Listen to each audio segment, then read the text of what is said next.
I don't want to defend the metaphysical projects that you're trying to attack, but I want to make a protest against a strategy that you use to motivate the vocabulary that you use in order to attack the metaphysical projects. It's the strategy of demonizing people who use, and in general, people who use a different vocabulary, specifically demonizing them as doing nothing but pointing to those metaphysical projects. Kant, Dewey's use of the word ready-made strikes me as a palpable cheap shot against Kant. I mean, the idea that content of the categorical imperative is ready-made completely falsifies a sense of immense difficulty that Kant surely needs to give. It's not supposed to be. One simply reads it off from some book of rules or something like that. And the image of Kant as of Kant's moral agent as a basiness or something wholly other just leaves out the bit in Kant that he makes most sweat of fixing it that it isn't other, it's us. I mean, that before which we abase ourselves turns out to be nothing but our own legislation. Something very beautiful there. I mean, it ought to be very beautiful from your point of view for an exaltation of him. It exactly isn't abasement before something. So Dewey seems to me to be just truthfully refusing to try to understand what Kant could possibly be doing, and in this kind of cheap shot way, sticking him in some demonic place from which Dewey can represent himself as superior. Plato too. I mean, I'd like to make a counterpart progress about Plato. Here it's Nietzsche. I think Nietzsche is just all wrong in talking about Plato as timid. I mean, what Plato does with the theory of forms is to concoct an image for people who want to hang on to the idea that there are better and worse ways of doing this thinking, precisely in the face of the absence of anything ready-made that they can reach for and point to as sustaining this sense that there are better and worse ways of doing it. I don't think Plato does set out to answer the question, why should I be moral? When people raise that question, it happens a couple of times in Plato's dialogues, Callicles and Thrasymachus, it's very plain that what Plato has his Socrates do is beat up on them with arguments of the most outrageous badness, thereby causing them to shut up, get off the scene, and not responded to with a rational construction. And then in the Republic in particular, having got Thrasymachus to shut up, what he does is impinges on the question, why should I be moral, only in the way in which one addresses that question. It's not exactly trying to answer that question. If one says something like, look, you have to get to be bewildered, which includes progress of the sentiments, training of the sentiments. That's the really central element in the Republic's positive story. You have to get to be bewildered, and then the question won't bug you in the way that it bugs Thrasymachus. So, I mean, it isn't just that Hume unfortunately inverts some Platonic setting up of reason as superior to the passions. Hume doesn't even understand what's in there in Plato in making this inverting gesture. Plato's fine so far as seeing what it comes naturally to talk about in terms of getting things straight, reason doing its thing, as partly constituted by the kind of progress of the sentiments that you and Annette Weyer applaud you for, making central to ethics. It's central in Platonic ethics too. So I think that's two of your villains, but I think they just aren't real villains by the lights of your basic opposition to this I want to say fantasy of a metaphysical ground. Suppose this was so. Suppose that Plato and Kant had been systematically misinterpreted by lots and lots and lots of people over the years. There would still be a very strong strain in our culture for Dewey to protest against. It's the strain which says it is the duty of philosophers to produce what yesterday you called a rational engine that will convince any and all. It is the duty to find an unwobbling pivot. It is the duty to rescue us from time and chance. And I don't think you can let Plato and Kant off the hook of pandering to this taste. I mean, anybody who writes about duty, thou sublime and awful name, is pandering to what I'm calling the sadomasochism which motivates the tradition of unconditional moral obligation. Anybody who writes about the difference between this world and the other world in the terms Plato did is pandering to the tastes of what Nietzsche called ascetic priests. You don't have to pick the historical Plato and the historical Kant for Dewey's purposes. Maybe they've been dreadfully misunderstood. He doesn't much care. People look for this kind of what I'm calling sadomasochism in the texts of the history of philosophy and believe themselves to have found it in Plato and Kant, for better or for worse. Plato and Kant may have been wiser than their readers, but there's still something there to protest against. But supposing one did care, then one wouldn't need to be so resolute as you are in discarding the very language of getting things straight. Seeing things as they are. I'm not sure. Could find an innocuous reading of these people whose mode of speech that is. I don't know. Amicus, Plato said, Magus Amica, the United States of America. It seems to me that that you can argue that regardless of what the great dead philosophers were up to, there's a psychological cast of mind supporting what Dewey thought of as the need for authority as opposed to the thing he called democracy, which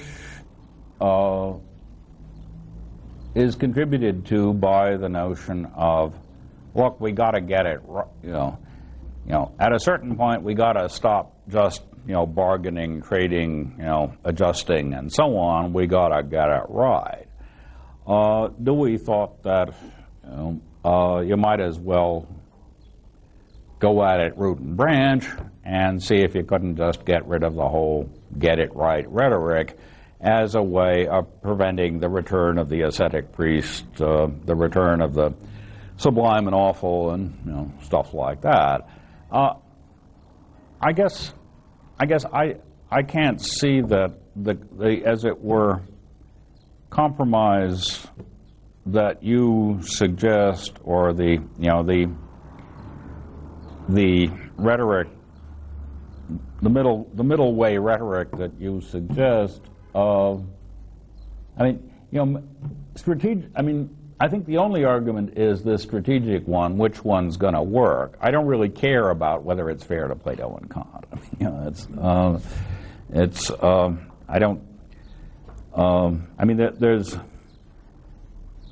There's the ascetic priest Kant, and there's the proto-Hegelian Kant. There's the Plato whom Nietzsche criticized, and the Plato of the Symposium, you know, but that's sort of for us epicures. Yeah. It does seem to me that there's a bit of a intermediate between your take on this and John. If we do think about Hegel as standing between Dewey's take on Kant and Kant, because Hegel certainly starts his reading on Kant on these grounds. Well, fully appreciating the good impulse in Kant to say, look, the only thing compatible with the dignity of enlightened humanity, the only source of obligation compatible with that dignity is our own, is rules that we impose on ourselves. This notion of autonomy that leads him to say, yes, but reason and the awful and sublime duty is just us. And Hegel says, well, yeah, but it's real hard to recognize that way. But what you've left out is a sensible picture of us as that, a way in which we can recognize ourselves in that guise.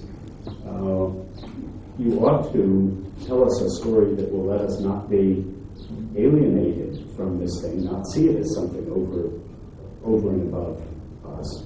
And to do that, you've got to see reason as a way of talking about one dimension of the social and historical process of our creating determinate contents for us to do our reasoning, practical and theoretical with.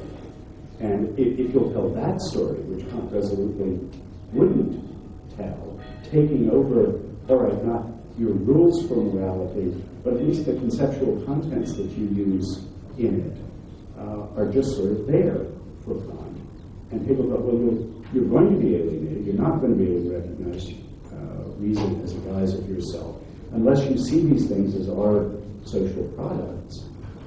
That was his recipe for taking up the good side of Kant that he certainly saw was there.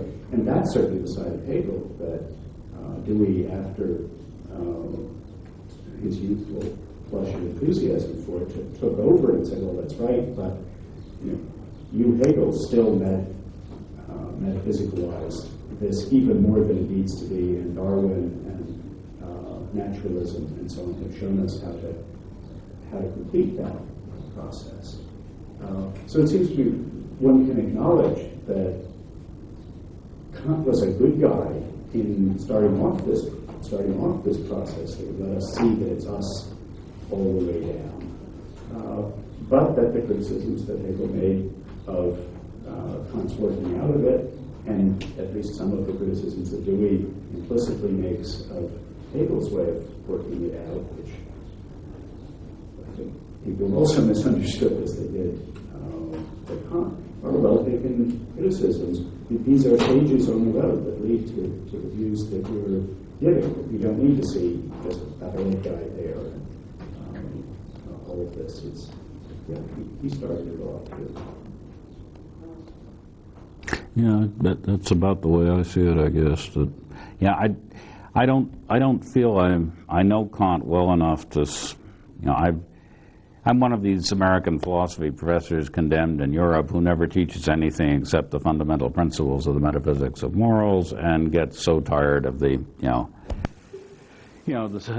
sadism, so to speak, that you want never to hear it again. And all the nice bits of Kant tend to go unread, and I keep promising myself that some year I'll sit down and read the Opus Posthumum and get a balanced view of the man, but I haven't. So I just use him as the standard whipping boy. Bjorn? It seems to me that it's not just a question of alternative strategies either, nor is it a question of being fair to them, just caring about getting the historical figure right versus addressing the accretions of misinterpretation. I think those distinctions don't do the kind of work that they should in the context of pragmatic reading of historical figures.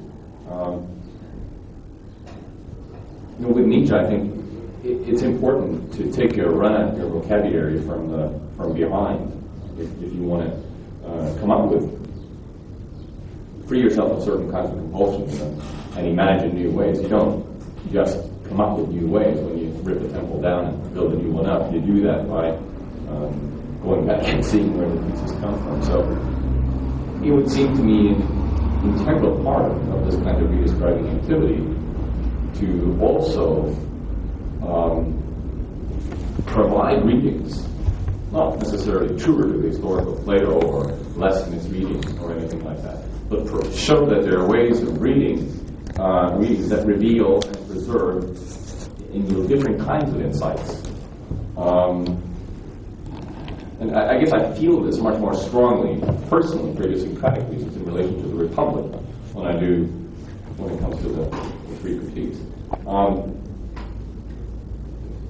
But if you want to try and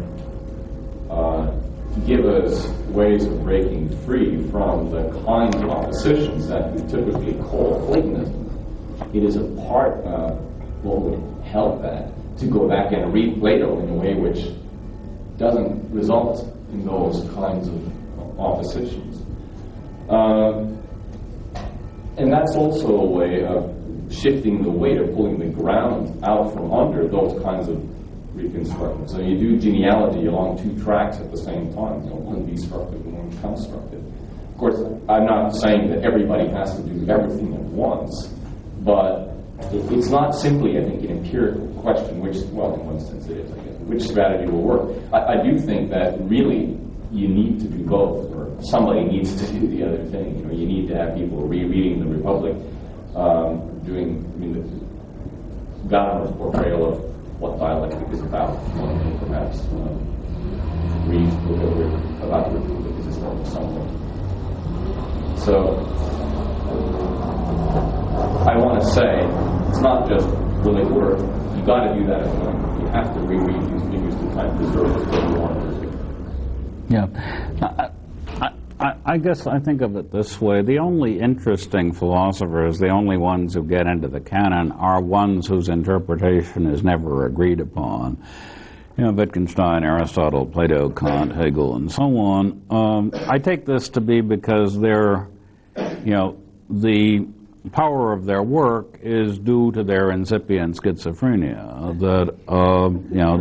The reason they write so strongly is because they never were quite sure which road of two very different and important roads to take. So I think we will always have this kind of, pendulum swing in interpretations of these figures. But I don't know that there is any general recipe for integrating, the kind of attempt to revise the rhetoric of the culture that I'm talking about in these lectures with the activity of, the activity of capitalizing on each successive generation's ability to see that tension within the thought of the great dead philosopher still more clearly.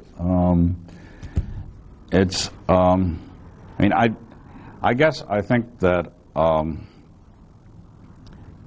we should just settle for the fact that Plato is the name for a complex of warring elements, and so was Wittgenstein, and we pick and choose among these warring elements as we need them as time rolls along. Maybe I'm misunderstanding something, but it seems you've said a couple of times that morality involves something that involves doing what we do naturally, like caring for our families and things, but it seems very strange for a pragmatist to be talking about the nature of human beings all of a sudden, as if we have a given nature. I don't think that I need a notion of the intrinsic nature of human beings in order to have a contrast between what they do if nobody bothers them and what they do only because, people come in and, rouse them up. When we say the Serbs and the Muslims in the villages of Bosnia, would have continued to live side by side naturally. That's not a theory of human nature. It just means they would do what people usually do in these situations, get along with their neighbors. And then the outside agitators came in. We would say that we would still be throwing people to the lions on Saturdays in, large public spectacles if the Christians hadn't come along, or some equivalent of the Christians come along and raise doubts about this practice, because it's for uncounted millennia it was a natural and enjoyable way to spend Saturday afternoons. That isn't a theory about human nature. That's just a quick reference to what happens if you leave people alone as they are these days. But in fact, people don't, in many cases, care about their families. We keep hearing that. There are all sorts of people taking crack, but they don't care about their families, people who beat their children, etc. So it would seem that now we're talking about, well, do a majority of people treat their family well? Perhaps yes, but that we do need some force of something. It doesn't have to be an absolute force but we need something to make our convictions stronger, I think, to say you shouldn't do this. I mean, it seems to me that a pragmatist talking to Hitler would just say, look, you're not being very imaginative in what you're doing. And Hitler would say, I don't care whether I'm being imaginative, I'm going to continue what I do. And the conversation is ended. This is very frustrating to somebody who would like to go further. It's exactly that sense of frustration which a pragmatist culture would not feel. That is, I think of that sense of frustration as exactly what has been loaded on us by what I think of as the sadomasochistic tradition, which I attribute to these distinguished schizophrenic philosophers. And it seems to me that we have saddled ourselves with a culture in which we are constantly asking for something stronger to come along and stop these people. And, it isn't going to happen, and it would be nice if we could, not expect it to happen. So you're content with saying to Hitler, you're not being imaginative, and him saying, I don't care, and that's the end. And you're saying, well, it's unrealistic to expect anything else. How about being content with saying, the 1,000 things you and I and anybody else would say to Hitler and having him shrug them all off? Nobody is content to be shrugged off. But not everyone has to hope that there will be something stronger around the corner that will do what we're unable to do. Well, I hope at the very least to make the person who refuses to do what I want him to do feel bad. Good luck. But don't expect the universe to be on your side in this struggle. Yeah, no, I understand. Well, in a way, it's a little bit in the same line, because what I think is what's missing here is a recognition that it's actually a very beautiful thing about human beings that they do these silly things, like we want to stop them, we want to do the thing. I mean, that's what makes us human. That's quite nice. If not, I mean, it would be kind of boring. And but this is not enough, I think, and what I'm missing when I read these last lectures is that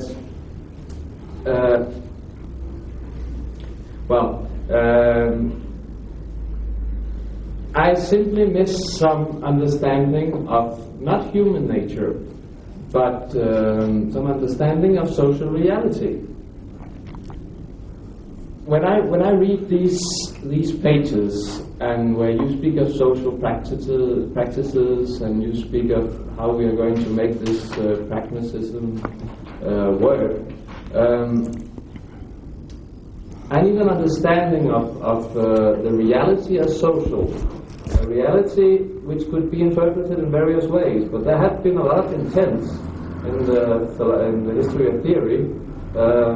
Proto-sociologists in the Hegelian Marxian tradition, real sociologists like Durkheim, like Weber. There has been a lot of intent to understand social reality, which is far more convincing than simply saying that we want to web together some few towns in Bosnia, a few towns in Alabama. It seems to me utterly implausible that should be a program for realizing anything. I mean, that would require an army of pragmatists. Whereas only one or two Weberians or Durkheimians can do it. Where should we get them from? I mean, how many followers do you have to send right now? I miss an understanding of social reality in the way that a lot of theorists have tried. That was what I tried to say yesterday, that you go directly from some very convincing, from my point of view, arguments in the epistemology and the theories of truth and the philosophy of mind and all these things. I find them very convincing.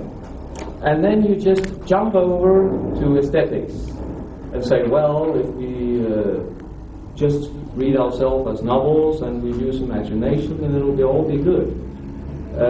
But then there is a reality which is social.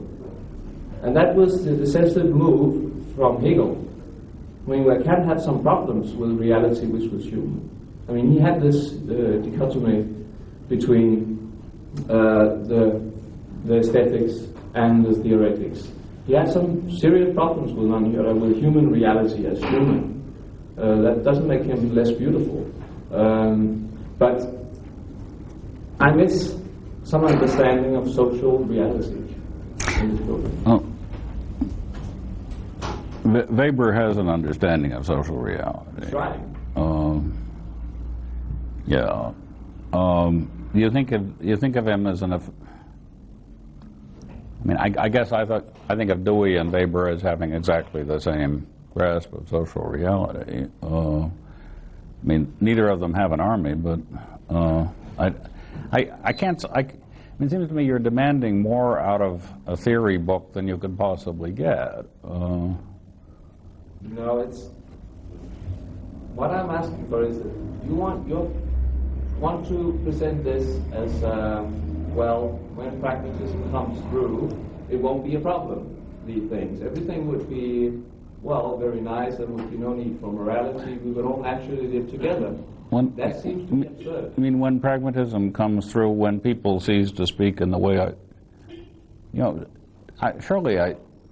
mean, you really take me as saying that, you don't have to, that you take me as saying that philosophy can take the place of politics? No, but I take you to deliver vocabulary for doing politics. Isn't that? No. No. I mean, the vocabulary for doing let me come back to Dewey. I mean, Dewey had two sets of publications, the stuff that I'm, paraphrasing here, and just sort of endless daily, weekly columns on, tax legislation, tariff legislation, insurance legislation, and so on. I mean, he did a lot of politics. He would have done exactly the same politics if he'd never gone to philosophy school, I imagine. He knew a lot of philosophy. I read Plato and Kant and Hegel, and he wrote for people who read Plato, Kant, and Hegel. And then he wrote for his fellow taxpayers about, whom we should elect, what laws we should pass, and so on. I mean, doubtless there was a certain amount of, back and forth, but... So he could have been a carpenter and done the same thing. That's what you're saying. No, he would have had to be, an informed, fluent writer to write his columns for the newspapers, but he wouldn't have had to know anything about philosophy. I mean, he wrote the articles that Dewey wrote about what we Americans should be doing were all, similar articles were being written by dozens of other people and, sort of American social democrat types. who weren't in the philosophy business. They were, economists or journalists or something like that. We didn't know much about economics. The economists didn't know much about philosophy. But they all thought that their professional disciplines were making little contributions to the long-run welfare of humanity, and this was Dewey's. So actually, you don't have to know anything about society to know what is true about society. I mean, you can know without philosophy, without theory, you can know what is best for society, or. Yeah, I mean, I don't know. The difference between countries with national health insurance and without national health insurance doesn't require a great deal of theoretical sophistication.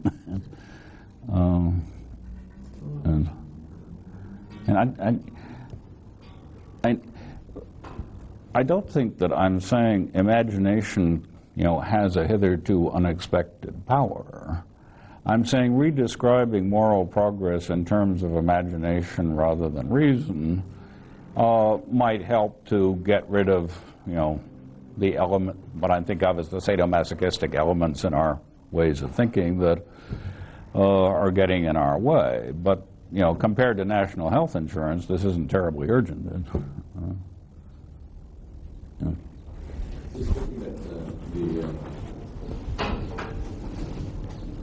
one of the points that Oscar was making is something you often hear, I think, that pragmatists just as they're insufficiently sensitive to the robustness of reality, so they have insufficient appreciation for the depth and complexity of the social challenges we face.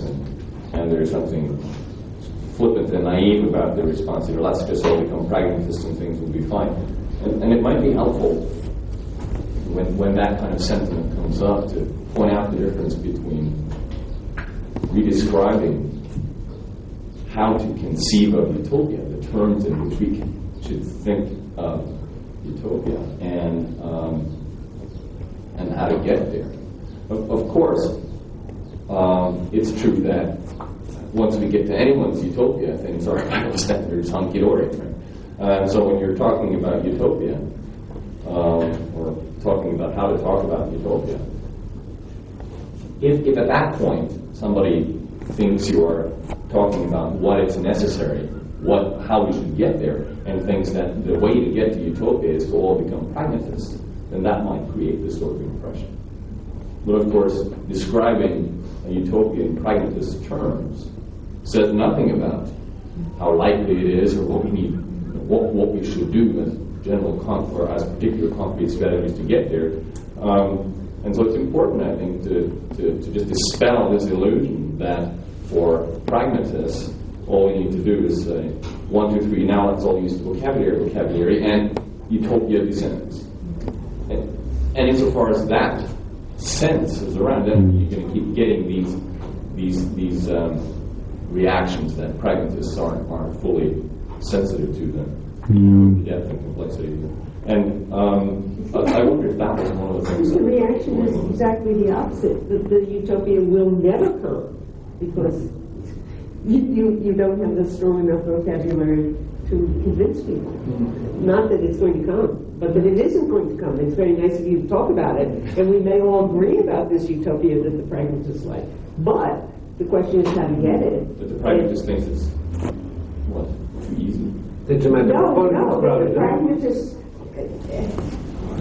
have undercut us so strongly. Not that I want to say reason is absolutely convincing. And as an animal rights person, I know that reason. I think I have very good reasons, and my students don't all stop eating hamburgers.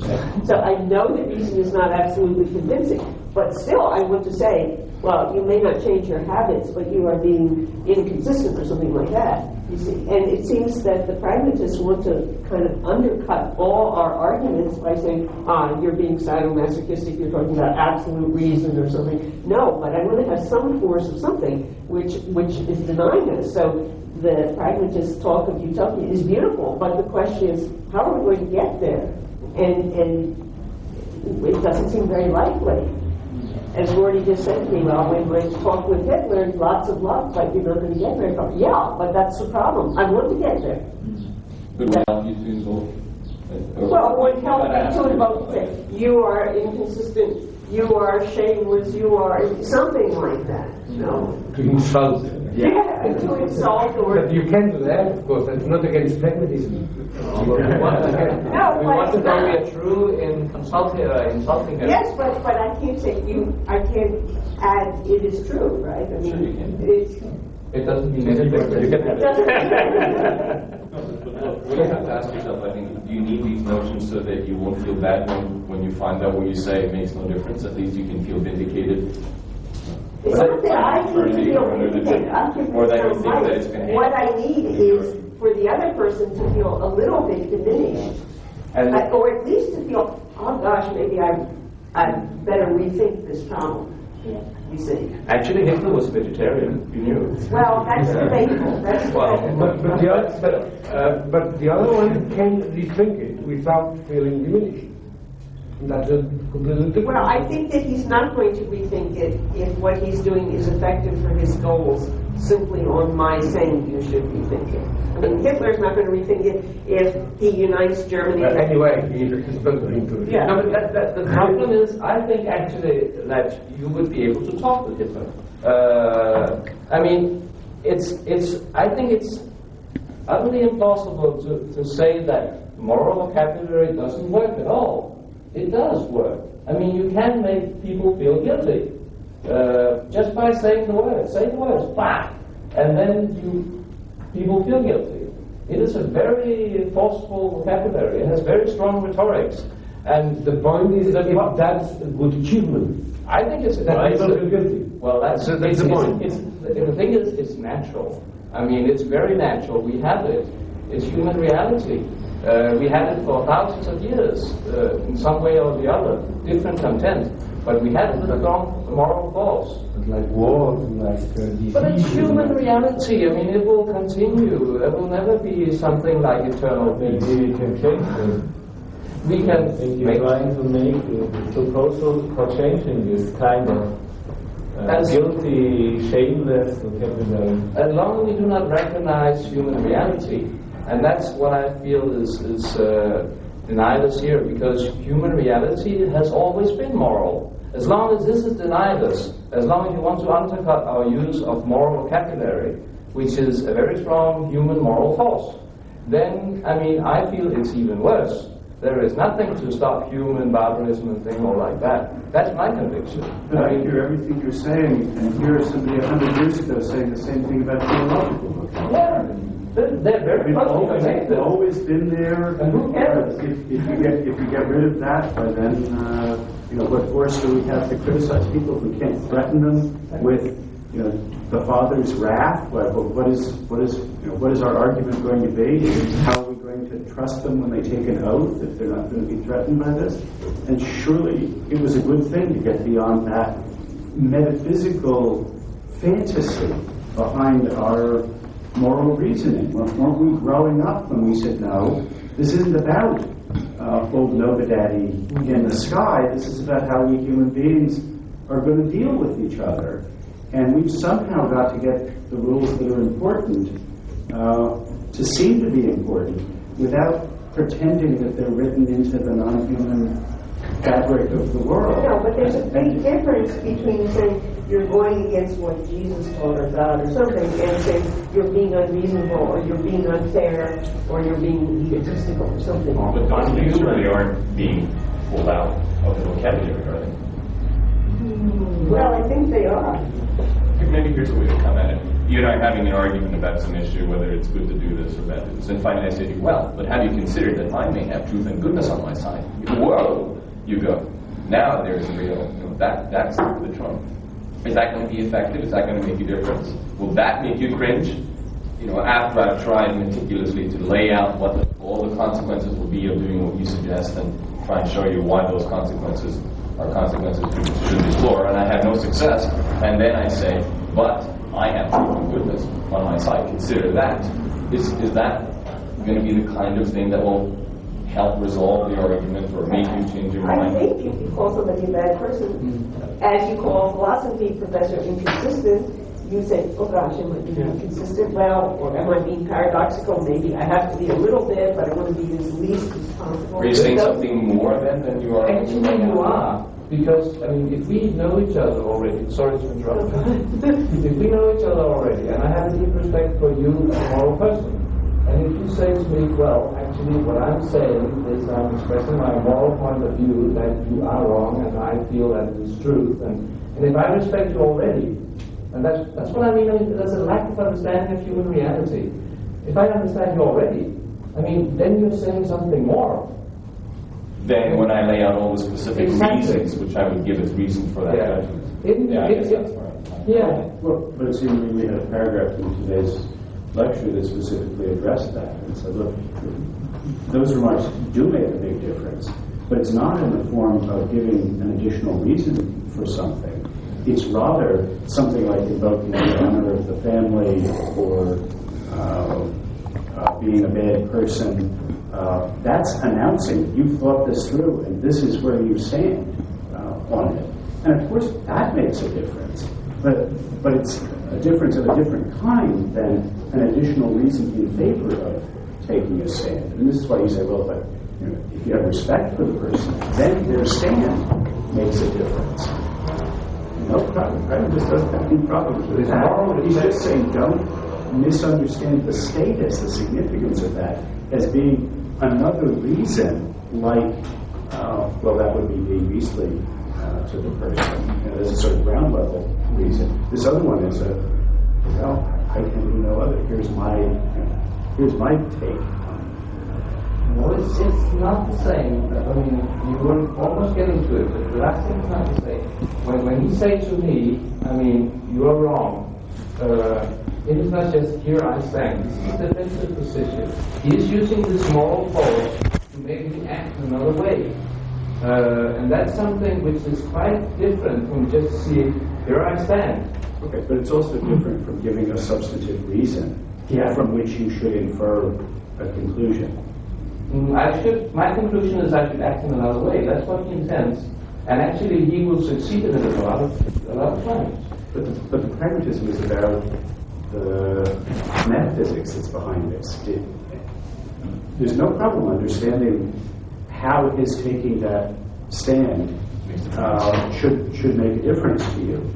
But it doesn't have to do with its reflecting the way some even non-theological right or rights with this moral art. Well, what might happen? I say that we knew each other well and you thought that I was a relevant moral compass, and we argue, and I say, look, you are wrong. There's a moral issue here. I'm saying, look carefully one more time at all my reasons and see if you can't find that they are compelling after all. And if you respect me and trust my judgment, you would say, well, there's got to be something here. I'm going to go back and I'm going to reconsider the issue. It doesn't take you on to a different kind of reason. It brings you back again to the specific particular reasons that I'm trying to make. But I'm taking on another pair of glasses. I'm looking at them. Because if not, I'm looking at it already. Okay. It might not help. But that's what I say. I mean, then it's the moral makes a difference. I mean, I take on my moral glasses and I reconsider all what you have said to me in a moral kind of way. And that's a special moral thing. That's adds something. It makes a difference that you have said moral. It has made me beep.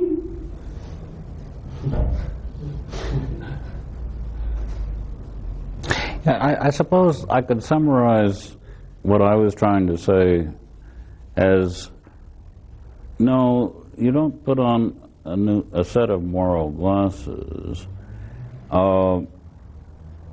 It becomes a moral matter when you begin to think, I really don't know what to do in this situation. I'm really torn. At that point,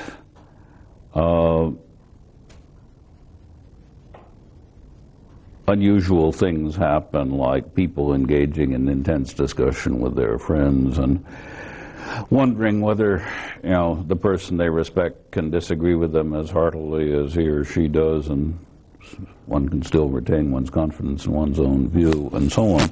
I mean, I think it's just this metaphor of, and then we put on the moral glasses that, I would like to get rid of.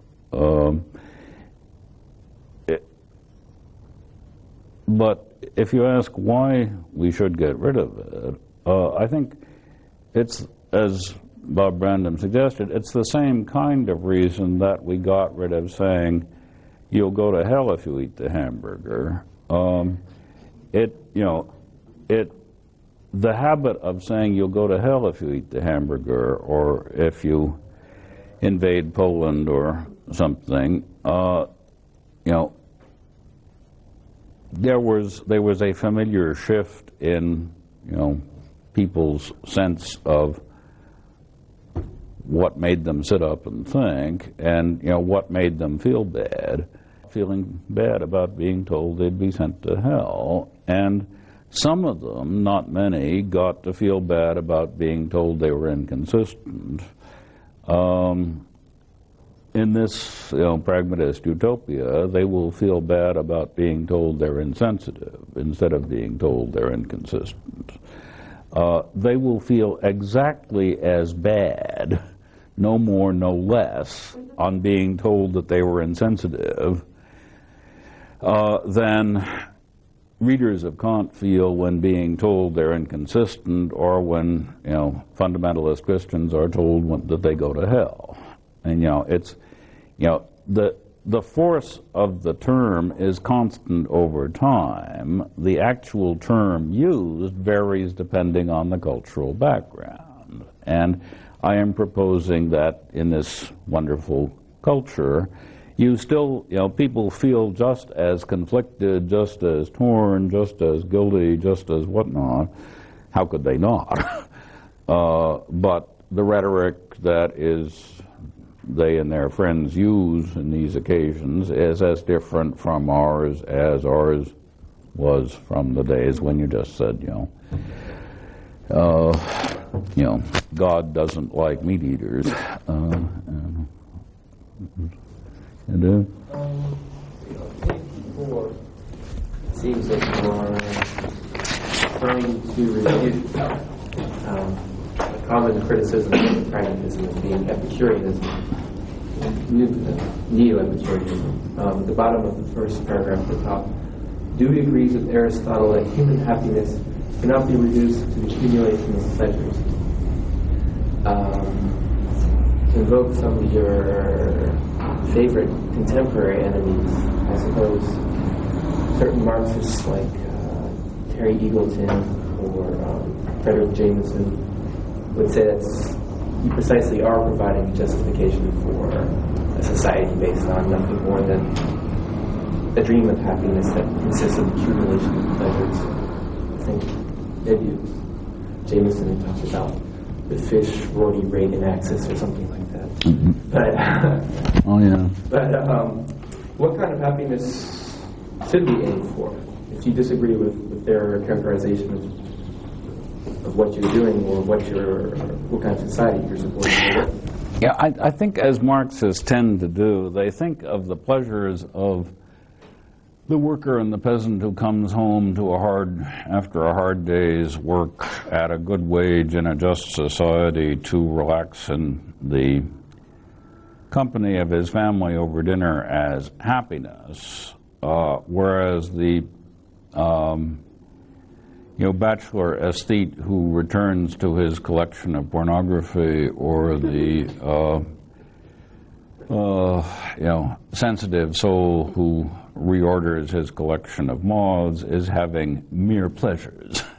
And I mean, this is just a Marxist trope where you contrast, human happiness because workers and peasants are real, and rich aesthetes are, they don't have happiness. They're not worthy of happiness. They just have pleasures.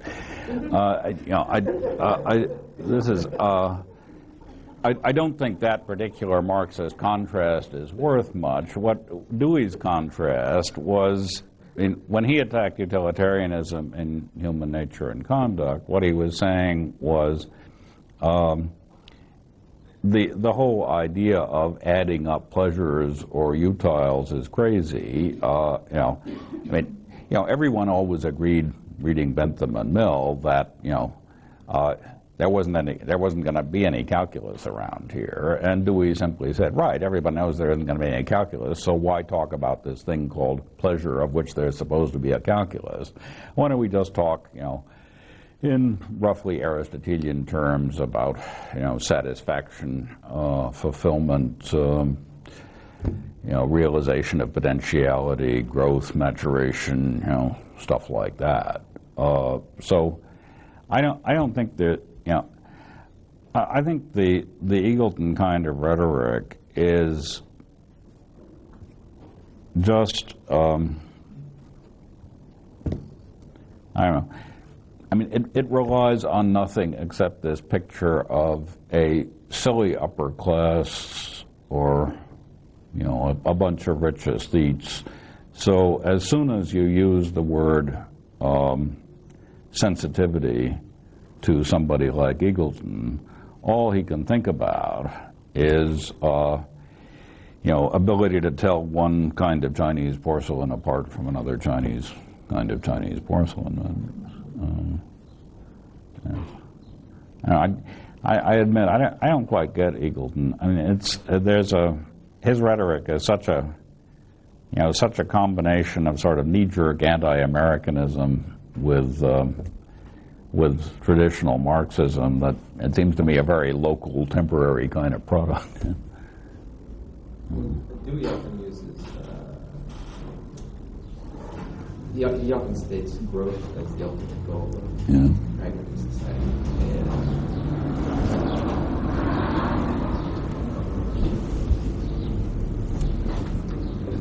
Without getting metaphysical, how could you distinguish between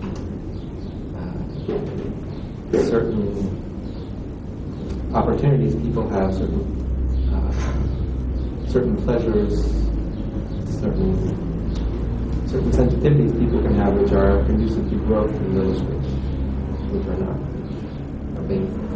Dewey is going to say experiment, and nobody thinks that's a sufficient answer, but it's no better or worse than Aristotle saying you find the mean by rocketing back and forth between the extremes until finally you settle down. At this point it seems to me all moral philosophers are in exactly the same predicament. Well, before, remember he said that basically, essentially all the pragmatists can tell you is that you muddle through. Yeah.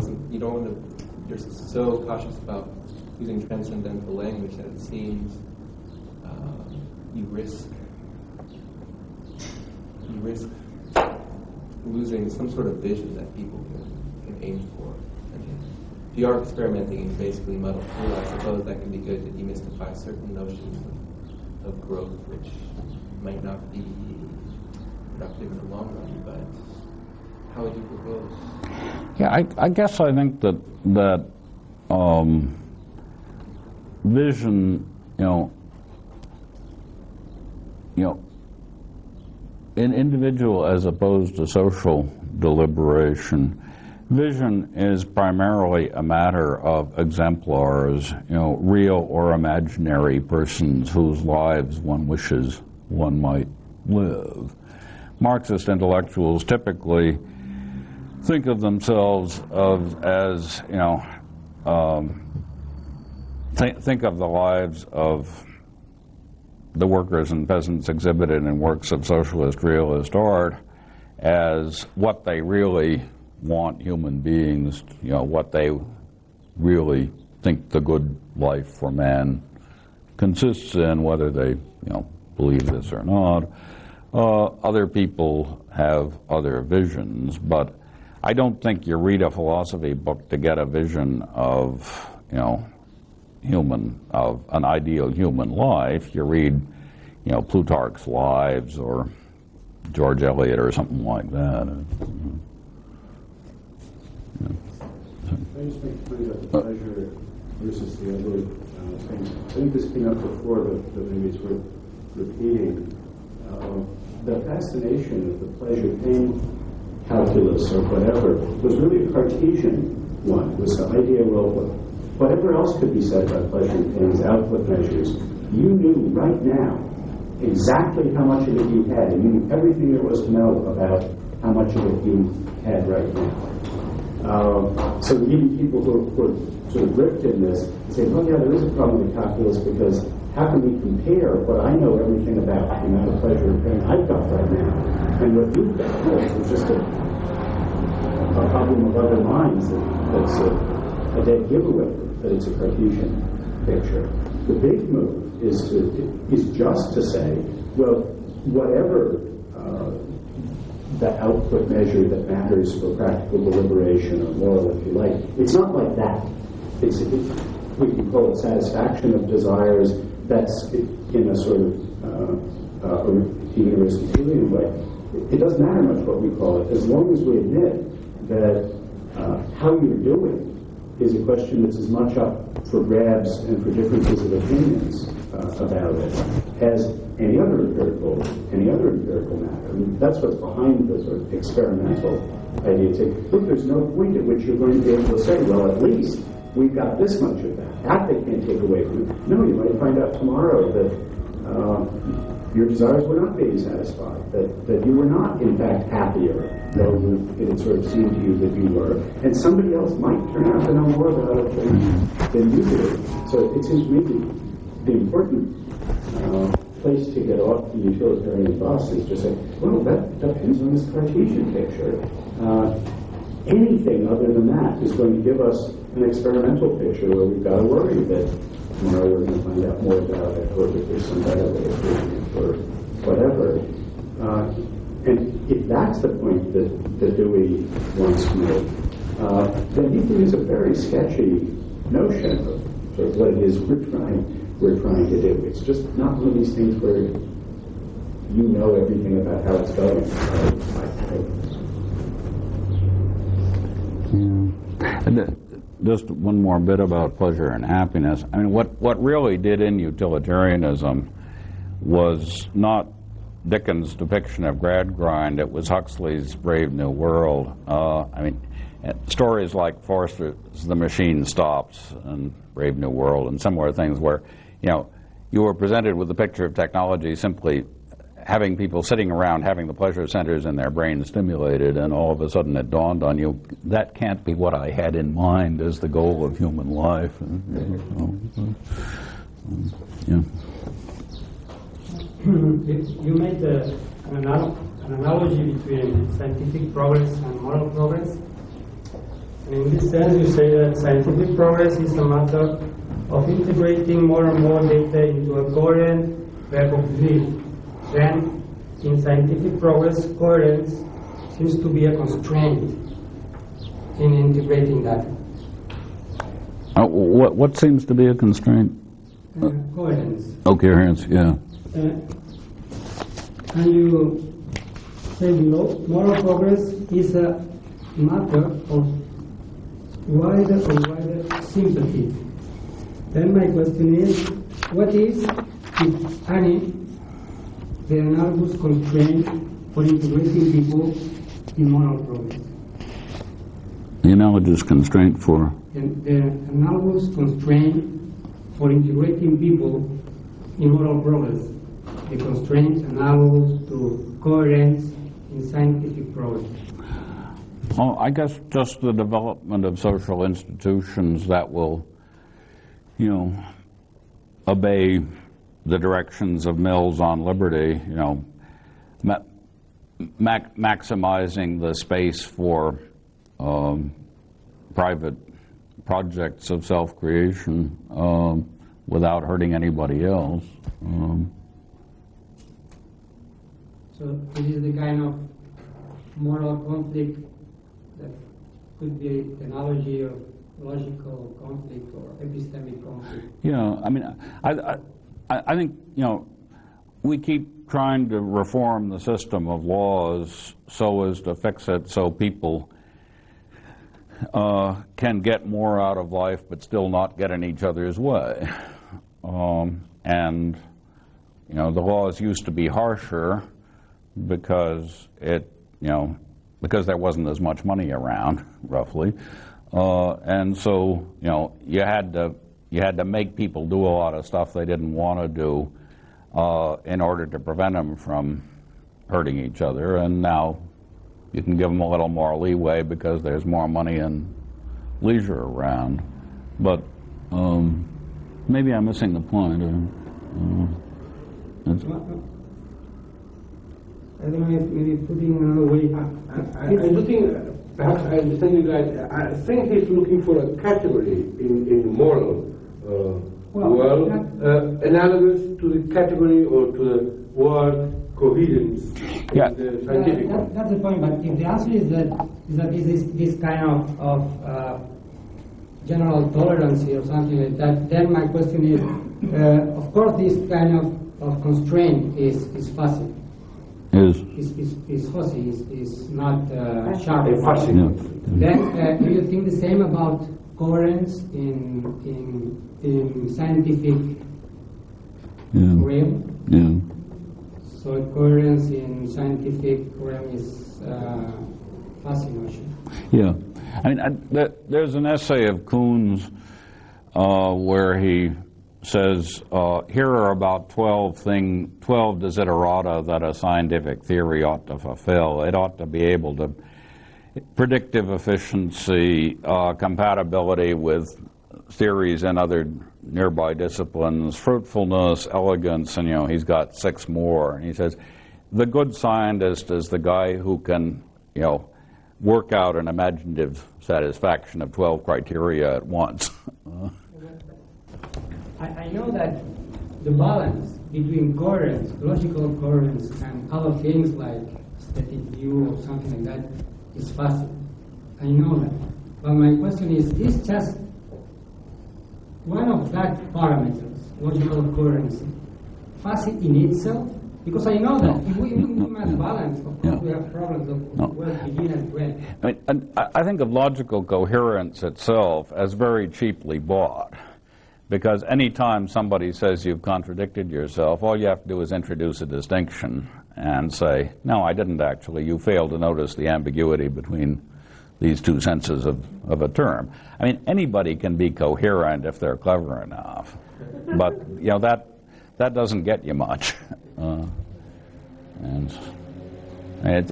it's so to speak,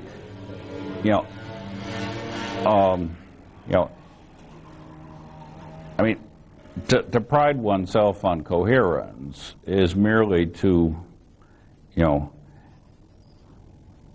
pride oneself on skill in argumentative interchange, and that, that isn't enough to be a good scientist. I mean, a lot of other stuff you got to bear in mind. It isn't enough to be a good politician either. And the symptom in moral community of moral conflict is something like there is someone pushing other people or just like a stone in your shoe or something like that. Yeah. This is quite all we can expect about moral conflict characterization. Well, there is someone just making us uncomfortable. Like when you have data and theories, you feel, well, it is something that it makes feel me uncomfortable. It is the same kind. Yeah. Yeah, I mean, some people's existence strikes you as intolerable. A scientist looks at the reading on his instrument and says, this is intolerable. I mean, the instrument must be wrong, or, quantum physics has come crashing to the ground, or, there must be, I got to do something with this datum. We got to do something with this person. I mean, there are obvious differences, but I think it's a reasonable way of linking the two areas.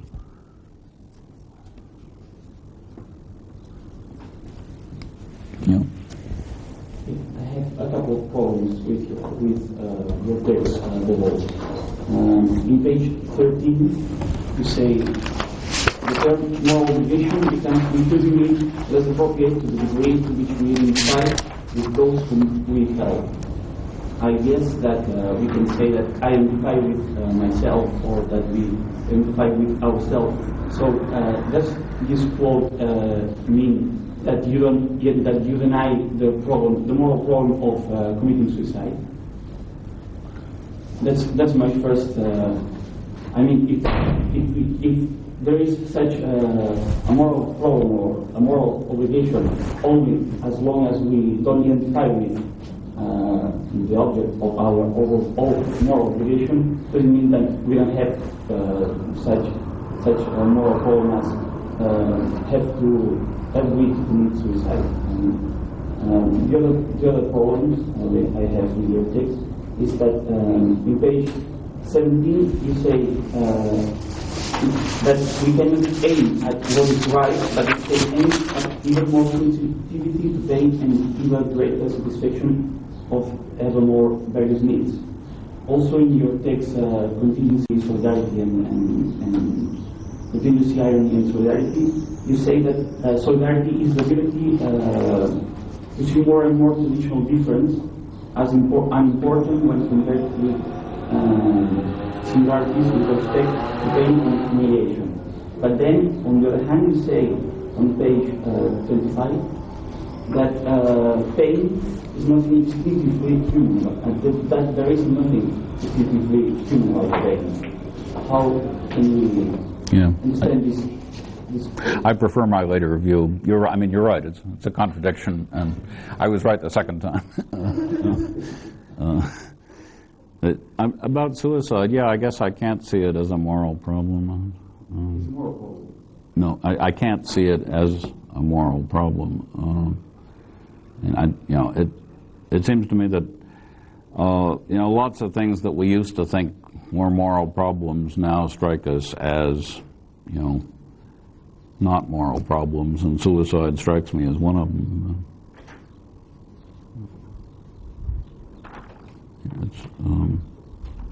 I get another way of putting that is to say, with the increase in tolerance, wealth, leisure, whatnot, we are in the habit of saying about more and more decisions people make, well, it's their business.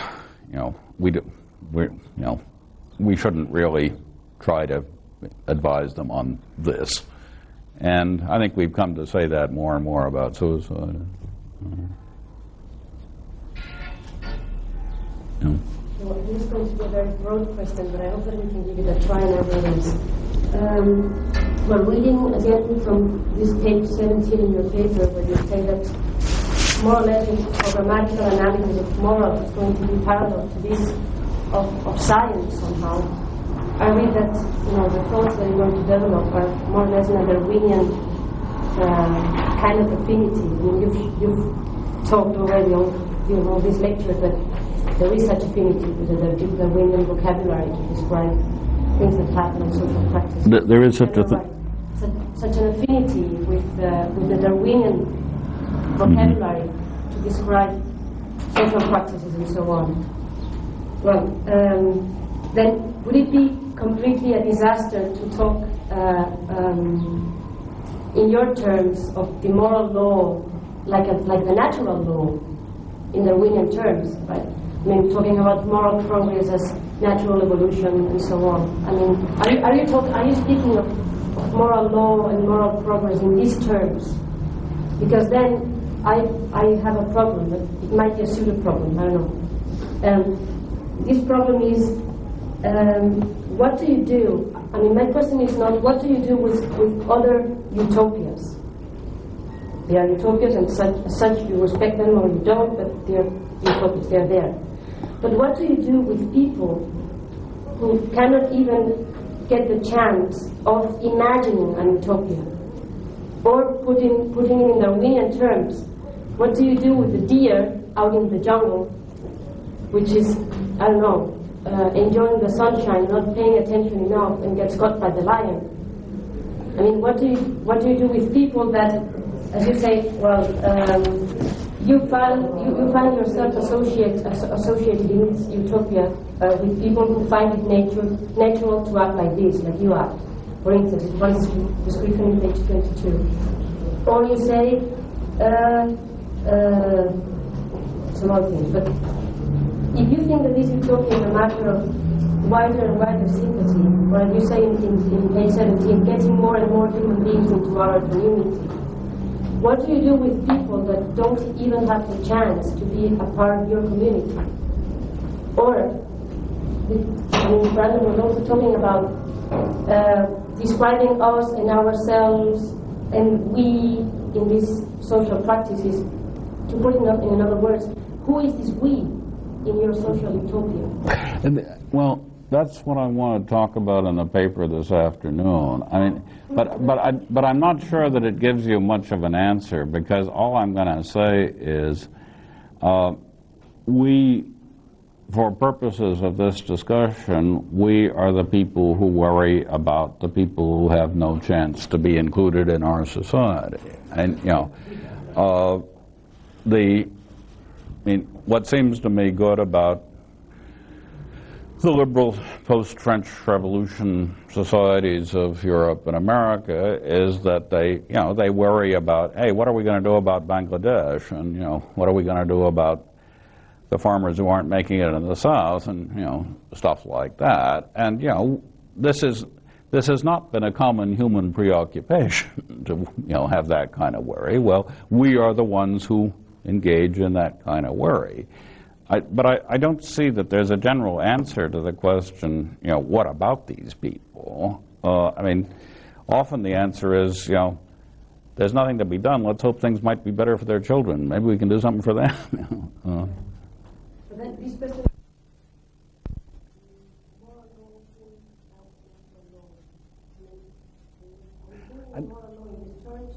I guess I think that the whole idea of natural law is an unhappy metaphor. There are generalizations which prove useful in manipulating the world, and we call the most spectacular of them the laws of nature. But if we didn't have this juridical metaphor, nothing would be laws. So you're not thinking of moral progress in terms of evolution? No, evolution is just a series of chance mutations which fit by chance into various niches, and it's hardly unidirectional. Biological evolution, wasted an awful lot of time on the dinosaurs when it might have hurried up and got us mammals. Europe wasted a lot of time on the Dark Ages when it might have had the Renaissance, a long time before. In neither case do you get anything. You just get lots of ups and downs.